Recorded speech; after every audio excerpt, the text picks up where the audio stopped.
नमस्कार और संवाद में आपका स्वागत है। आज हमारे साथ एक बहुत डिस्टिंग्विश्ड गेस्ट जुड़ रहे हैं, श्री विवेक काटजू, जो भारत के राजदूत रह चुके हैं म्यांमार और अफगानिस्तान में, और secretary west ministry of external affairs में रह चुके हैं। बहुत क्या ख्याति प्राप्त स्ट्रेटेजिक एनालिस्ट हैं, पॉलिटिकल एनालिस्ट हैं। संवाद में आपका स्वागत है सर। शुक्रिया। Sir, Asim Munir, field marshal Asim Munir America के हम्म, अपने दूसरे दौरे पर हैं। 2 महीना भी नहीं हुआ, दूसरे दौरे पर हैं। और इस बार अपेरेंटली उनका जो जो विजिट है सर, वो सेंटकॉम के जो चीफ थे, माइक कुरीला, जो पाकिस्तान के काफ़ी नज़दीकी थे। उन्होंने पाकिस्तान को फिनोमिनल काउंटर टेररिज्म पार्टनर भी कहा था 2 महीने पहले। तो उनका फेयरवेल था। बट आसिम मुनीर जहाँ जाते हैं उनको डायस्पोरा भी इकट्ठा करते हैं। और डायस्पोरा के समय बात करते समय उनकी बातें जो होती हैं वो बहुत कुछ शायद इशारा करती हैं उनकी सोच के ऊपर। इस बार जो उन्होंने कहा, जो पहले तो मैंने पढ़ा सर, पता नहीं आपकी क्या प्रतिक्रिया थी। जब मैंने पढ़ा तो मुझे लगा कि फेक न्यूज़ है। फिर उसको कंफर्म करना पड़ा कि न्यूज़ सही है। मैं उनको कोट करता हूँ, काटजू साहब, we are a nuclear nation. If we think we are going down, we will take half the world down with us. Unquote. ये तो जैसे कि हम तो डूबे हैं सर, हम तुमको भी ले डूबेंगे। अब इसमें 2 प्रश्न मेरे जो दिमाग में सबसे पहले आए सर, कि पहला तो सर इसकी सिग्निफिकेंस क्या है, ये जो स्टेटमेंट था इसके पीछे क्या सोच थी। और दूसरा जो उतना ही महत्वपूर्ण मेरे लिए था, कि यूनाइटेड स्टेट्स से सारी बातें बोली जा रही हैं, तो जो नॉन प्रोलिफरेशन का अपने को जिसको कहे मसीहा मानता है, उसकी देश से पहली बार एक दूसरा देश एक तीसरे देश को धमकी दे रहा था। इसको कैसे समझा जाए? देखिए मयंक, सबसे पहले तो जहाँ पर इनका ये भाषण हुआ उसका हमें कॉन्टेक्स्ट समझना। Asim Munir, field marshal Asim Munir Pakistani expatriate community के एक डिनर में अपना वक्तव्य, अपने विचार रख रहे हैं। और हमें हमेशा ये याद रखना चाहिए कि आसिम मुनीर आज के वक्त पाकिस्तान के असल हुक्मरान। वैसे भी पाकिस्तान के जनरल जो हैं वो ही पाकिस्तान के असल नेता होते हैं। और जहाँ तक पाकिस्तान की विदेश नीति और उसकी सामरिक नीतियां हैं, उसका उसका फैसला उस पर फैसला वो ही करते हैं, चाहे सिविलियन सरकार क्यों ना हो, इलेक्टेड गवर्नमेंट क्यों ना हो। लेकिन आसिम मुनीर के सामने एक विडंबना, और वो ये है कि अभी तक इमरान खान उनका हम्म। पीछा नहीं छोड़ा। इमरान खान को 2 साल से वो जेल में रखे हैं, लेकिन इमरान खान अभी भी एक एक कंस्टिट्युएंसी को रिप्रेजेंट भी करते हैं और कंट्रोल भी करते हैं। और इसलिए आसिम मुनीर थोड़े से डिफेंसिव रहते हैं, पहली। अब दूसरी चीज जो मुझे लगी वो ये थी कि उन्होंने ये जो रिपोर्ट हमारे सामने आई, वो सबसे पहले एक मशहूर हिंदुस्तानी पत्रकार के जरिए आई। जी। उन्होंने इन्वेस्टिगेटिव रिपोर्टिंग करी, उन्होंने पता लगाया और उन्होंने लोगों से बातें करी, और साफ जाहिर है कि उन लोगों से बातें करी जो कि बंद कर उन लोगों से बातें करी जो कि वहां मौजूद थे, जो उस डिनर में 120 थे लोग, पत्रकार की रिपोर्ट के मुताबिक। और उस साफ जाहिर है कि उन 120 में से कुछ लोगों से उन्होंने बातें करी और उनके बयान के आधार पर वो रिपोर्ट लिखी गई। अब और उसके बेसिस पर उन्होंने रिकंस्ट्रक्ट किया जो भी आसिम मुनीर ने कहा। अब मेरा मानना यह है कि आसिम मुनीर ने ये भी अच्छा, जो ऑर्गेनाइजर्स थे उन्होंने ये भी तय कर लिया था कि कोई रिकॉर्डिंग डिवाइस नहीं है। एक एक टेक्स्ट थी रिपोर्ट की, एक टेक्स्ट थी उनकी स्पीच की, लेकिन वो टेक्स्ट रिलीज नहीं हुई। हम्म। और आसिम मुनीर ने अ, अ, उस टेक्स्ट के बेसिस पर और शायद कुछ अपने भी रिमार्क्स उसके अलावा कहे होंगे। तो ये हमारे सामने इस वक्त है। अब लेकिन मेरा ये मानना है कि आज के युग में कोई भी व्यक्ति, या इस तरह मैं कहूँ हर व्यक्ति जानता है कि अ, अगर 120 लोगों का डिनर है और आप कितनी भी कोशिश कर लें, कुछ न कुछ इलेक्ट्रॉनिक रिकॉर्डिंग हो ही जाती, तो कुछ तो रिकॉर्ड पर होगा। और आसिम मुनीर ये चाहते भी थे कि उनका, मेरा ये भी मानना है कि वो चाहते भी थे कि उनके जो विचार थे वो भारत तक पहुंचे और दुनिया में। तो ये इसका मैंने कॉन्टेक्स्ट जरा विस्तार में आपके लिए हम्म। खींचा है, और जो आपकी ऑडियंस है उसके लिए खींचा है कि पता चल जाए कि फॉर्मल स्टेटमेंट नहीं थी, लेकिन फॉर्मल स्टेटमेंट से कम भी नहीं। हम्म। अब उन्होंने कहा क्या? देखिए, पहली चीज उन्होंने जो कही वो ये कि अगर भारत हमारा पानी रोकेगा जी। और हमें एग्जिस्टेंशियल क्राइसिस होगा, हम्म। तो फिर हम वो सब कदम उठाएंगे जो कि हमें उठाने चाहिए। हम्म। और हम परमाणु शक्ति हैं, और हम्म। हम पर इशारा यही था कि हम परमाणु हथियार का इस्तेमाल करें। हम्म। अब कहा यह जाता है कि nuclear weapons are weapons not of war but of deterrence, hmm. To prevent. अब आसिम मुनीर साहब कुछ ज्यादा बहक गए, क्योंकि अभी तक तो भारत ने कोई डैम बनाया नहीं। जी। भारत ने ये जरूर कहा है कि blood and water can not flow together, लेकिन और इंडस वाटर्स ट्रीटी को अबेंस में रखा है। लेकिन अभी तक कोई ऐसी कार्रवाई नहीं हुई है वेस्टर्न रिवर्स पे जिससे पाकिस्तान को खतरा। हम्म। पहली बात। दूसरी बात, मुझे ये नहीं मालूम, मैं एक्सपर्ट नहीं हूं, लेकिन अगर आप ज्योग्राफी देखें तो ऐसा लगता है मुझे कि डैम्स बनाने इंडस पे, जो कि भारत अधिकृत भूमि में के थ्रू जाती है, उसके बाद तो पीओके के के जरिए वो पाकिस्तान में जाती है। तो जो हम भारत की भूमि से वो बहती है, वहां पर इंडस पे कोई ऐसा बड़ा डैम बन सकता है या कैनाल सिस्टम बन सकता है। अगर आप उसकी ज्योग्राफी देखें तो एक तो मुझे वो लगता है। फिर चली झेलम की बात। झेलम वेरीनाग से निकलती है, फिर एक नॉर्थ वेस्ट डायरेक्शन में फ्लो करके फिर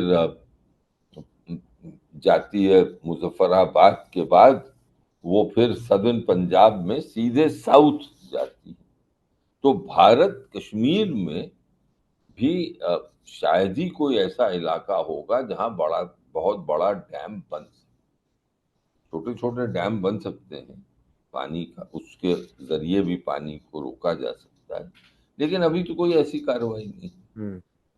तो ये एक किस्म से वो अपनी जनता की को आश्वासन दे रहे थे कि हमें जो कदम है उठाना उठाना है, हम हम्म। करें। दूसरी चीज, वो ये थियरी को, जो एक अब बहुत सारे लोग अब जो न्यूक्लियर एक्सपर्ट्स हैं मानते हैं, और अमेरिकन न्यूक्लियर एक्सपर्ट्स मानते हैं, वो इस थियरी को एक रीइंफोर्स कर रहे थे कि भारत और पाकिस्तान के न्यूक्लियर वेपन्स के जरिए सबसे डेंजरस फ्लैश पॉइंट है कश्मीर दुनिया में। हम्म। और इसलिए जैसे ट्रम्प साहब और जगह हस्तक्षेप कर रहे हैं, उसको भी उनको भी करना चाहिए। उनकी लैंग्वेज दो तरफा थी, एक अपनी डोमेस्टिक कंस्टिट्यूएंसी को एड्रेस कर रही थी, एक अमेरिकन को, हम्म। और एक इंटरनेशनल न्यूक्लियर एक्सपर्ट। हम्म। अब जनरल साहब ये भी जान, या फील्ड मार्शल साहब ये भी जानते हैं कि दुनिया को जम्मू कश्मीर के मामले में कोई हस्तक्षेप करने की इच्छा नहीं। हम्म।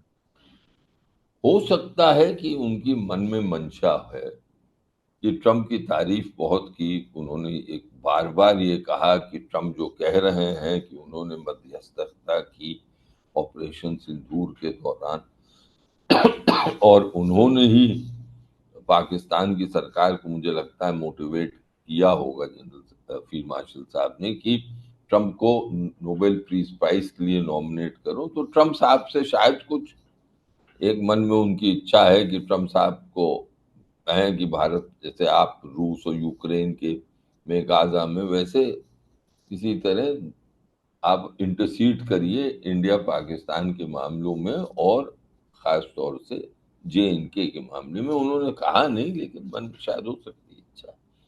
तो मैं उनके रिमार्क्स को इस तरह देखता हूँ। और फिर बाद में तो शेख ही थी, हम्म। एक किस्म से बचपना था जो उन्होंने लैंग्वेज का इस्तेमाल किया कि भारत फरारी हो सकती है, लेकिन हम एक डंप हैं, हम उसको, यानी जो भारत के प्रोग्रेस हो रहा है उसमें हम एक रोड़ा लटका अटका सकते। हम्म। और सबसे इंटरेस्टिंग चीज थी जो उन्होंने ट्वीट का जिक्र किया, हम्म। जिस ट्वीट के जरिए मेरा मानना है उन्होंने भारत के उद्योगपतियों को, मुकेश अंबानी का सुना है उसमें जी। एक जी। ट्वीट थी, जी। कि भारत के उद्योगपतियों को एक चेतावनी दी कि देखिए, आपने कुछ भी कर लिया, आपने रिफाइनरीज लगा ली हो, आपने बड़े बड़े उद्योग लगा लिए हो, लेकिन हमारे पास ये क्षमता है कि भारत के हर कोने पर हम पहुंच सकते हैं, ईस्ट में, ईस्ट से चल के वेस्ट में, और हम आपने जो भी उद्योग लगाए हैं उनको नुकसान पहुंचा सकते। तो एक एक शेखी की तरह वो बोल रहे थे। हम्म। हाँ, हम उसको नजरअंदाज नहीं कर सकते, सीरियसली हमें लेना ही है, जैसे हम्म। हमने लिया है, हमने प्रोटेस्ट किया। आखिरी चीज मैं आपसे कहूंगा कि हमारा प्रोटेस्ट ठीक था, कि न्यूक्लियर धमकी देनी वाजिब बात नहीं है, और फील्ड मार्शल न्यूक्लियर धमकी दें तो कभी नहीं। इसकी आप तुलना करिए कि हमारे सीडीएस ने क्या कहा। जी। हमारे सीडीएस ने ये कहा था कि जितने रिस्पॉन्सिबल यूनिफॉर्म्ड लोग होते हैं उतना कोई नहीं होता, क्योंकि वो युद्ध के बारे में जानते हैं और युद्ध से नुकसान जानते हैं। हम्म। साफ जाहिर है कि पाकिस्तान के जो जो मिलिट्री अधिकारी हैं वो ये इस बात से या तो वाकिफ नहीं है, या इस बात को मानते नहीं है, या इररिस्पॉन्सिबल है, और पाकिस्तान इररिस्पॉन्सिबल न्यूक्लियर पावर तो हमेशा रहा है। तो इस सब के देखते हमारा प्रोटेस्ट भी सही था। और आखिरी चीज मैं आपसे कहूं, diplomatically, no leader criticizes another country in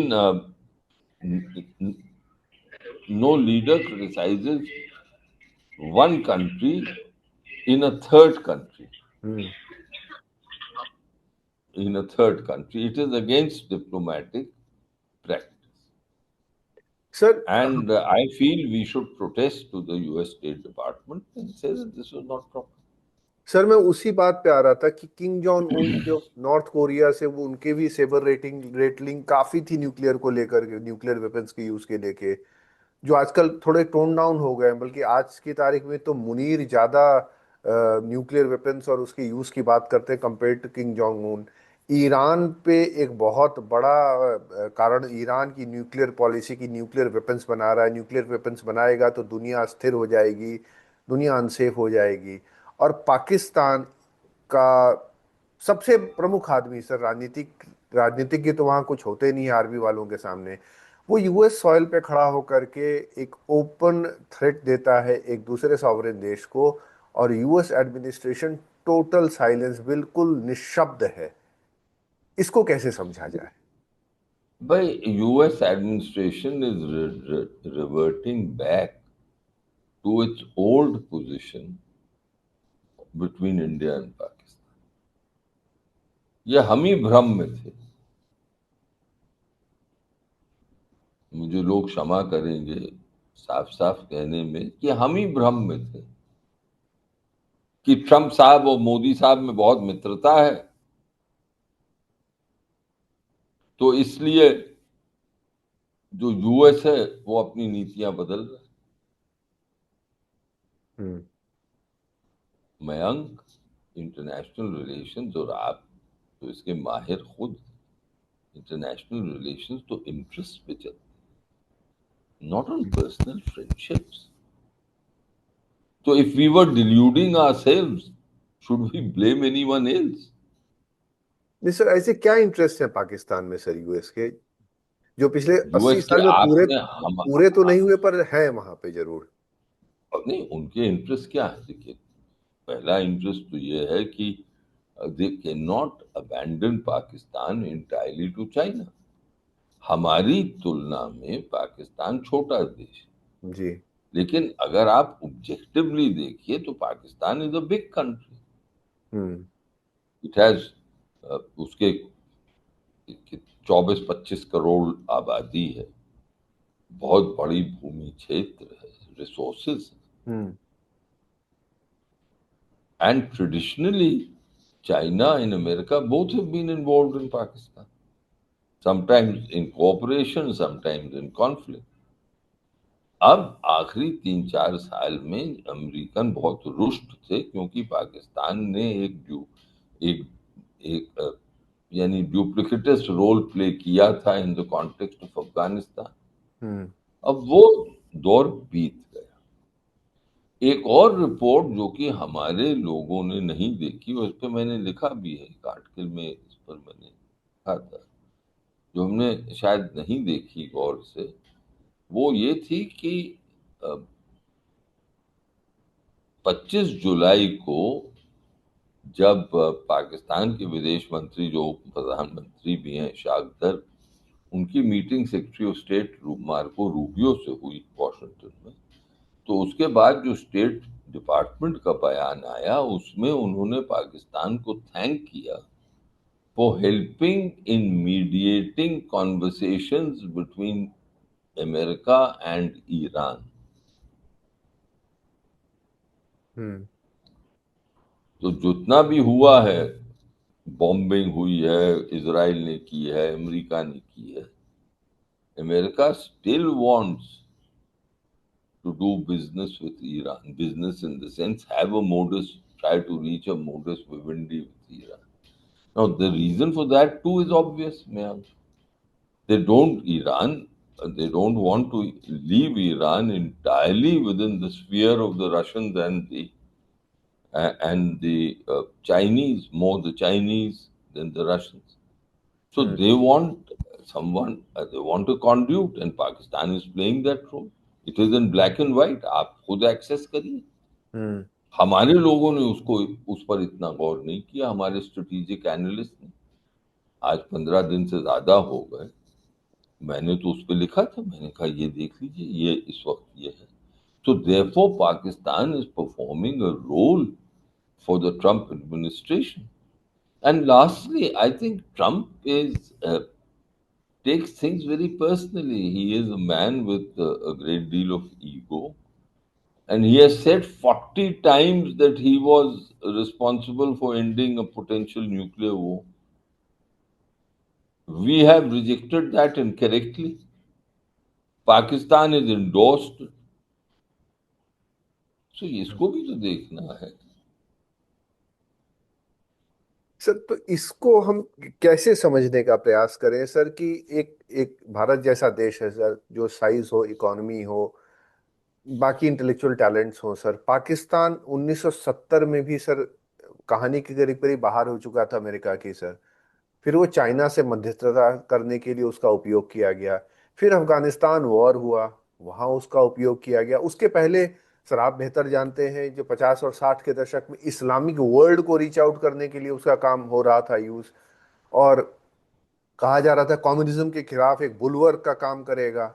उसके बाद अब ईरान आ गया सर। तो पाकिस्तान का कुल रोल जो मुझे दिखता है सर, कि वो अलग अलग जगह के लिए कॉन्डुइट्स है सर। और अपने आप में उस देश की कोई ऐसी क्षमता नहीं है अपने व्यक्तिगत तौर पे जिसके लिए वो खड़ा हो सके। भारत धीरे धीरे प्रयास से खड़ा होता रहा है पिछले 30-40 साल से, जो एफर्ट रहे हैं। हम एक उचित दिशा में बढ़ रहे हैं। तो सर ये मैं एक एक सामान्य आदमी के तौर पे समझना चाहूंगा सर, जियोपॉलिटिक्स कैसे इस सारे सिनेरियो में काम करती है कि एक शक्तिशाली देश को या शक्तिशाली बनते देश को हमेशा सर खामियाजा भुगतना पड़ेगा अपनी शक्ति का, जब तक उस शक्ति का प्रयोग एक गलत तरीके से ना करे, या उसके लिए भी कोई इस सिनेरियो है ये सो कॉल्ड वर्ल्ड ऑर्डर में। I am very sorry sir अगर थोड़ा कंफ्यूजिंग में साउंड कर रहा हूं मैं, कि खुद बहुत नहीं कंफ्यूज नहीं, हूं। आप कंफ्यूजिंग साउंड नहीं कर रहे, लेकिन इसमें दो मेन नुक्ते निकलते हैं मेरी नजर से। पहले, a country like Pakistan, which is willing to be used as a conduit, will be used. It offers its services, and then it has to be paid for its services. And history shows that it has been paid for its services in one way or the other. After all, we know for a fact that the Reagan administration in the 1980s knew that Pakistan was developing a nuclear weapons program. Hmm. But because it needed Pakistan for purposes of defeating the Soviet Union, uh, or what it thought would be uh, contributing majorly in the defeat of the Soviet Union through Afghanistan. So it needed Pakistan, it looked the other way. Now, we paid a terrible price uh, uh, for Pakistan turning nuclear, but as far as the United States was concerned, it looked after its own interests. That is my point, that countries look after their own interests. Secondly, Mayank, and perhaps you might not agree with, but I think we should not exaggerate our own rise and our own power. We are growing. We have made great progress in the last 15 years or so, especially during the period of Mr. Modi's prime ministership. There's no doubt about it. But in this rise, there are still major problems. Hmm. Somehow our narrative has become such that we ignore our problems. Hmm. Let me tell you three things. There is great focus that we are the fifth largest economy, we will become the fourth soon, and by the end of this decade, we'll become the third. But this raises three questions in my mind. One, amidst all this rise, what is our per capita income? What is the extent of our poverty? Second, what is the extent and growth of disparities in wealth and income? And what impact is that having socially and economically on India? And third, where do we stand in human development indices in the world? After all, we know that some of these indices are worse than what they exist in sub-Saharan Africa. In the old days, we used to say that we are rising, we are doing very well in many sectors, we are determined to do better, but at the same time, we had the humility to accept that we still had a vast difference, a distance to travel. हम्म। आज के दिन मयंक, हम जो दूसरा aspect है उस पर ध्यान नहीं दे रहे हैं, दुनिया देती है. Let us not forget that the world looks at the complete picture. हम्म। तो when you talk कि हिंदुस्तान एक शक्तिशाली देश है, हिंदुस्तान ये कर रहा है, सही है. सही, बिल्कुल सही। मुझे इस पे कोई डाउट नहीं, मुझ पे इस पे कोई डाउट नहीं है दैट मे बी इनिशियली, अब वो तो हमारे डिफेंस चीफ्स ने खुद कहा है that initially during operation Sindoor we had some tactical difficulties, and I think the skill of a armed force lies in being able to overcome tactical difficulties to achieve ultimate hmm. success, which we did. Our Air Force demonstrated the capability of reaching and effectively every part of Pakistan, and the Air Chief has now clarified the kind of damage we inflicted on the Pakistan. Hmm. So this was very successful. Hmm. But uh, as far as the world is concerned, it was a mixed picture. I'm telling you, as a former diplomat, when I have seen situations, involving foreign states, how have I assessed them?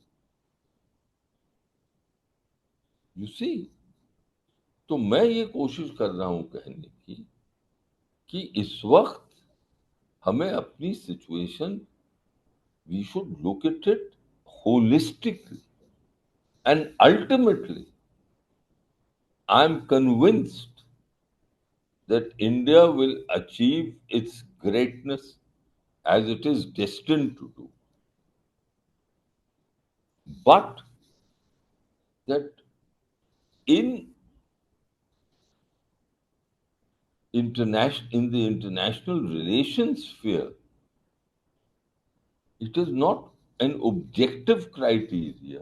It is a comparative and sometimes a hierarchical criteria. So today, the Chinese are 5 to 6 times our economy. Is that not a fact? Sir but late seventies तक तो Chinese and we were nearly on par sir.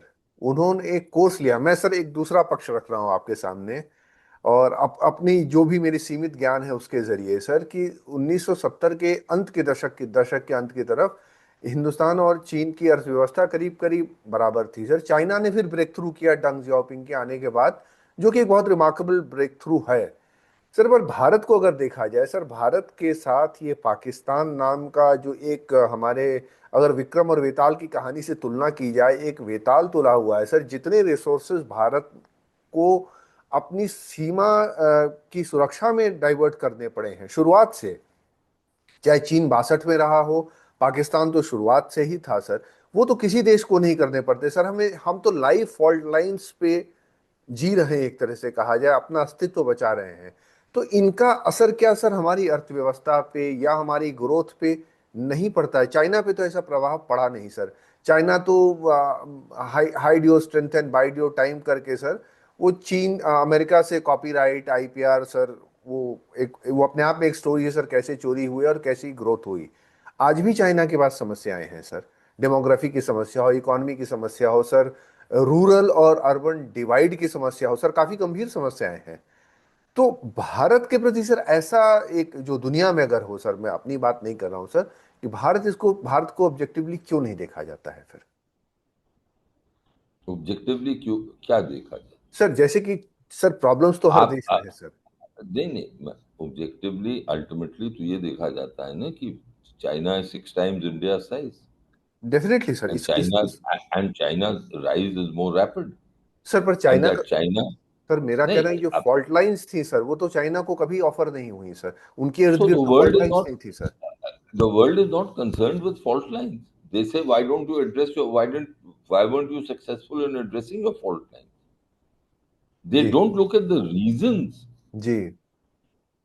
They look at the objective reality. You are right. The Chinese ने सब चोरी करी, चकारी करी, कहाँ से लाए? नहीं सिर्फ बट वही आज नहीं के किया दिन, सर, सिर्फ वही नहीं किया सर, उनकी अपनी इंडस्ट्रियस उनका उनके हाँ तरीके थे हाँ, सर, सारी चीजें थी। उन्होंने उन्होंने बट वो उन्होंने सब एस्पेक्ट था चीज सर। करी। हाँ, and socially they were very different from us. I mean, their composition is different, and you are right. The Pakistanis have always been like a ball and chain round the ankle inhibiting our progress. I mean, I can't, there's no doubt about it, that we've lived in far more difficult circumstances.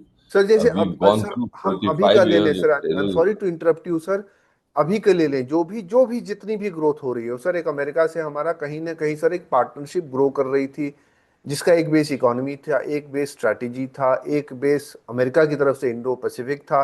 संभवतः मेरे हिसाब से sir India को weaponise करना चाह रहा था America China के विरुद्ध। सडनली सर एक ऑपरेशन होता है सर, जिसके बाद से सारी कहानी जैसे पलट जाती है सर। और जो फेवर किया जाता है सर एक रोग नेशन को, एक ऐसे देश को जो सर अब तो ओपन थ्रेट है सर, एग्जिस्टेंशियल थ्रेट। सर वो थ्रेट हिंदुस्तान की तरफ से तो कभी इनिशिएट हुई नहीं सर। तो मेरा ये कहना है सर कि आखिर में ये दोहरे मापदंड जो दुनिया की जियो पॉलिटिक्स में है सर, ऐसे दोहरे मापदंड क्यों? तो दुनिया तो हमेशा दोहरे मापदंड पे चली है, उसमें नई चीज क्या है भाई?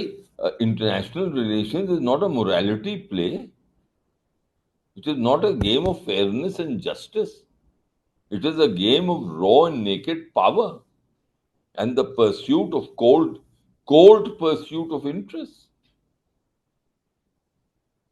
कोई शांति और जस्ट न्याय की दुनिया थोड़ी है ये तो। हमारे वहीं का क्या कहा गया है, मत्स्य राज, ये है या नहीं है? जी। तो ये मत्स्य राज है, इसको कबूल करना चाहिए और हमें रास्ता निकालना पड़ेगा इसके जरिए। I think we'll have to reorder, if you permit me to say, some of our priorities. I'm not oblivious of the greatness of ancient India. I think uh, the, our contributions to humanity and to human progress have been enormous and second to no other civilization. But let us not overdo that. No. That is all that I'm saying. नहीं sir, वो Let मेरा us उद्देश्य acknowledge भी, that. वो मेरा late उद्देश्य अस भी नहीं है एक्नॉलेज कहना सर। फैक्ट्स। आप जो कह रहे हैं कि भाई दुनिया आपको ऑब्जेक्टिवली क्यों नहीं देख रही, दुनिया अपने इंटरेस्ट से देखती है। आप अगर आप if you want to live in a world of make believe, you can do so. Sir who तो जियो प्रिवेंट्स यू? पॉलिटिक्स, सर मैं आपके ही प्रश्न को सर, इसी प्रश्न को इलाबोरेट करूंगा सर, क्योंकि हम डाइग्रेस करके कहीं और दिशा में चले जाएंगे, समय तो कम जी। ही रहता है sir.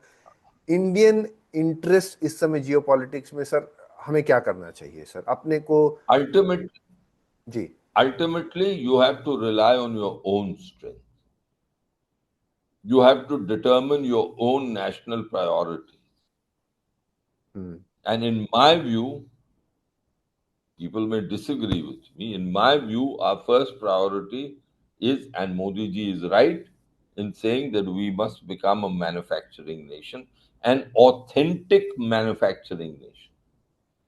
We must focus on coming in on the frontiers of technology on our own rights. Look, our industrialists, and I blame them. How much do they spend on R&D? Hmm. Their view is कि पकी पकाई चीज बाहर से ले लो, अपना रुपया क्यों डालो? Nobody will give you the frontier technologies. आजकल सेमीकंडक्टर इंडस्ट्री यहां बनाई जा रही है, बहुत अच्छा, लेकिन are we getting the frontier semiconductors? No, we will not. You can ask the industrialist. Taiwan will not give us do us this favour कि वो अपना पूरा जो वो R&D में पैसा खर्च रहे हैं, वो कह रहे हैं ठीक है साहब, हमने इसमें पैसा खर्चा, जोखिम हमने उठाया, अब आपको दे देंगे। हम्म। ये नहीं होता है। हमारे इंडस्ट्रियलिस्ट का अभी भी मेंटालिटी बहुत हद तक ट्रेडर की है। हम्म। जोखिम तो उठाना पड़ेगा उसमें। So this is the first, कि frontier technology. I keep on saying technology. Second, we have to uh, be absolutely top rate as far as our defense preparedness is concerned. And Modi ji is again right that we have to become a a defense a, a nation which produces defense equipment, right? But that has to be through the process of our own research. We are doing it under licenses. Hmm Again, you will not get the frontier things, and if it is, they'll control it. The exaggerations astound me. We are the world's pharmacy. Are you? No When 60% of the APIs come from China. So I do not know why is the narrative always one not of realism but of exaggeration. I'd fail to understand that. So the point I'm telling you, Mayank, is that Asim Munir says we have an existential crisis. All that we should say is that we are not giving you an existential crisis. All that we want you is to end terrorism. And we have said, right, that if there is an act of terrorism, we will consider it as an act of war and we will take whatever action we deem fit. And rightly, we've said we will, something that gladdens me tremendously, because I felt, looked at this for 30 years and I felt it always, that we will not come under your nuclear blackmail. If we have to use kinetic force, we will use kinetic force. I entirely endorse that policy. So, I'm not surprised at what Asim Munir has said, and I don't think we should be terribly surprised. ये बोल रहा है, बोलने दो.